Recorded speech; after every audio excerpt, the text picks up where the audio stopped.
कांग्रेस के प्रदेश अध्यक्ष करण मेहरा समेत कांग्रेस के कई वरिष्ठ नेताओं के प्रतिनिधि मंडल ने मुख्यमंत्री पुष्कर धामी से मुलाकात कर जोशीमठ के मुद्दे पर बात की है। इस अवसर पर कांग्रेस अध्यक्ष करण मेहरा ने जोशीमठ में होने वाले राहत कार्यों में तेजी लाने का आग्रह सीएम धामी से किया। वहीं वर्तमान में जोशीमठ की स्थिति पर उन्होंने चिंता जताई है। इस अवसर पर पूर्व सीएम हरीश रावत और पूर्व कांग्रेस अध्यक्ष प्रीतम सिंह, नेता प्रतिपक्ष यशपाल आर्या भी मौजूद रहे। आइए देखते हैं बैठक के बाद प्रदेश अध्यक्ष करण मेहरा ने मीडिया से बातचीत में क्या क्या कहा। विपक्ष में हैं, हम 6 तारीख से समय मांग रहे थे उत्तरकाशी की घटना को देखते हुए और जोशीमठ की घटना को देखते हुए, और हम 6 तारीख को हमने समय मांगा, नहीं मिला। 7 तारीख को समय मांगा, नहीं मिला। कल जब हम वहाँ से चल रहे थे जोशीमठ से, तो हमने 4 बजे के आसपास मुख्यमंत्री कार्यालय से समय मांगा, लेकिन जब समय नहीं मिला और आज भी हम लगभग 2 बजे तक इंतज़ार करते रहे कि समय मिलेगा और हम यहाँ आके बातें रखेंगे, क्योंकि संघर्ष समिति की बातें थी, वहाँ की महिलाओं की, बच्चों की, बुज़ुर्गों की जो बातें हमसे तक आई थी, उन बातों को हम पहुँचाना चाहते थे। जब नहीं समय देने की बात आई, तब हमको मजबूरन यहाँ आना पड़ा और हमको प्रदर्शन करना पड़ा, जिसके बदौलत हमको अभी शाम का समय मिला। और मैं खुश हूँ, आज आदरणीय हरीश रावत जी, आदरणीय प्रीतम सिंह जी, आदरणीय हमारे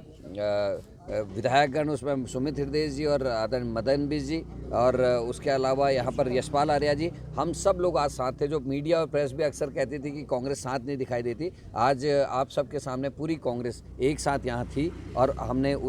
जो पहाड़ की दिक्कतें हैं उनको मुख्यमंत्री तक रखा। हमारी पैनी दृष्टि मुख्यमंत्री के कार्यों पर, सरकार के कार्यों पर रहेगी। एक कमेटी हमारी बन रही है जिसमें जूलॉजिस्ट भी होंगे, जिसमें आदरणीय राजेंद्र भंडारी जी, आदरणीय विक्रम नेगी जी और सुमित हृदय जी और हमारी कई और पदाधिकारी उस कमेटी में रहेंगे, जिसमें मनीष खंडूरी जी मुख्य रहेंगे, क्योंकि वो वहाँ से सांसद का चुनाव लड़े थे, और पैनी दृष्टि रखेंगे सरकार के कामों पे। अगर हमको कहीं कोई कमी लगेगी, हमको लगेगा कि सरकार लोगों के साथ सही से न्याय नहीं कर रही है, तो कांग्रेस फिर आगे की अपनी रणनीति को तय करेगी। उत्तराखंड की जो हालत है उस पर चर्चा हुई, क्योंकि जोशीमठ ने सबका ध्यान आकर्षित किया, लेकिन हकीकत में जोशीमठ का अस्तित्व खतरे में, साथ में उत्तरकाशी में दरारें,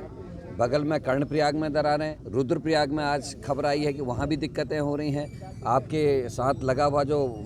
मसूरी वाला एरिया है, वहाँ भी इस तरीके की परेशानियाँ देखने में आ रही हैं। इन सभी विषयों को लेकर हम मिले हैं और जोशीमठ में कांग्रेस के नेताओं ने प्रवास किया, मैं भी वहाँ रात रहा, हमारे हरीश रावत जी, गणेश गोदियाल जी वहाँ रात भर रहे, वहाँ के विधायक जो राजेंद्र भंडारी जो वहीं कैंप कर रहे हैं। हमने मुख्यमंत्री से कहा कि मंत्रियों की एक ग्रुप को वहाँ आपको भेजना चाहिए, जो वहीं कैंप करें और लोगों के बीच में रह के उनके राहत कार्यों का जायजा लें, क्या दिक्कतें हैं, क्या उनकी ज़रूरत है, उसका आकलन करके सरकार को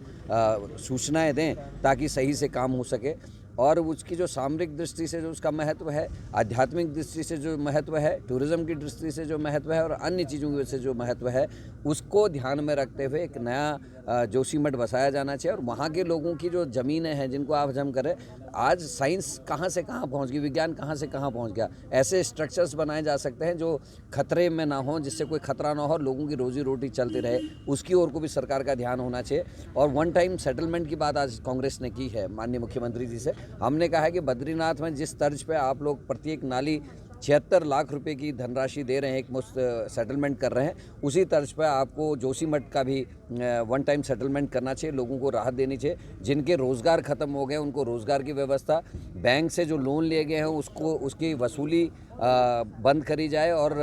जो ब्याज इत्यादि है उसको सरकार माफ़ करवाए, ये भी हमने मांग रखी है। और जो बिजली का बिल है, पानी का बिल है, भूमि के ऋण हैं, उन पर भी जो रकम वसूली है उस पर तत्काल प्रभाव से रोक लगाई जाए और लोगों को राहत पहुंचाई जाए। और